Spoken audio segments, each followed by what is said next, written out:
তো তার আগে আমি একটু জানতে চাই, এই যে এতক্ষণ একটা 1 ঘন্টার প্রায় আমরা একটা অনুষ্ঠান দেখলাম, তোমাদের বন্ধুরাই পারফর্ম করেছে অনুষ্ঠানগুলা, কেমন লাগলো তোমাদের?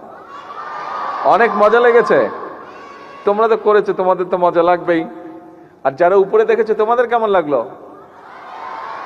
তোমরা কি চাও এরকম আরো অনুষ্ঠান করতে? ভেরি গুড, ঠিক আছে, আমরা ইনশাল্লাহ অ্যারেঞ্জ করবো যাতে আরো বেশি এরকম অনুষ্ঠান করা যায়।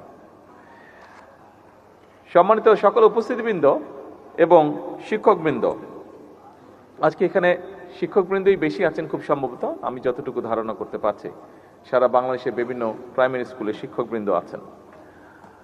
আজকে আমার কাছে মনে হয়েছে যে হ্যাঁ, অনুষ্ঠানটি, এই যে অনুষ্ঠান স্থলটি, এটার নাম হয়তো চীন মৈত্রী সেন্টার, বাট আমার কাছে মনে হয়েছে এটার ভেতরে আসার পরে এবং এসেই যখন প্রথমে বৃক্ষরোপণ করলাম, সাথে সামনে একটা মনিটর ছিল, সেই মনিটরে অনেকগুলো স্কুল পার্টিসিপেট করছিল বিভিন্ন উপজেলা থেকে, বিভিন্ন জায়গা থেকে, এবং যতটুকু জানতে পেরেছি প্রায় 2 লক্ষ বৃক্ষ আজকে এখানে রোপণ করেছে সারা বাংলাদেশে, প্রায় 2 লক্ষ। এটা যেমন একটি বিষয়।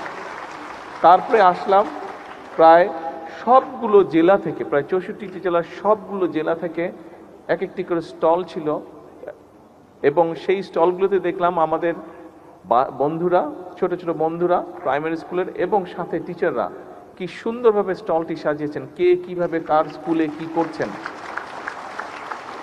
তারা তাদের স্কুলটা কিভাবে চালাচ্ছে, কি কি উদ্যোগ নিয়েছে, কি কি কাজ করছে, সব কিছু খুব সুন্দরভাবে বিভিন্ন জায়গায় ফুটিয়ে তুলেছে। তারা বিভিন্ন জিনিস তৈরি করছে বাচ্চারা, সেগুলো তারা ফুটিয়ে তুলেছে।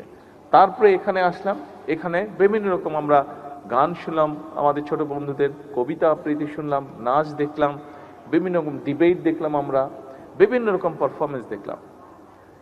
পুরো জিনিসটা আমার কাছে মনে হয়েছে একটি কারখানার ভিতরে আমি ঢুকেছি, যেই কারখানাতে তৈরি হয় বাংলাদেশের কারিগর।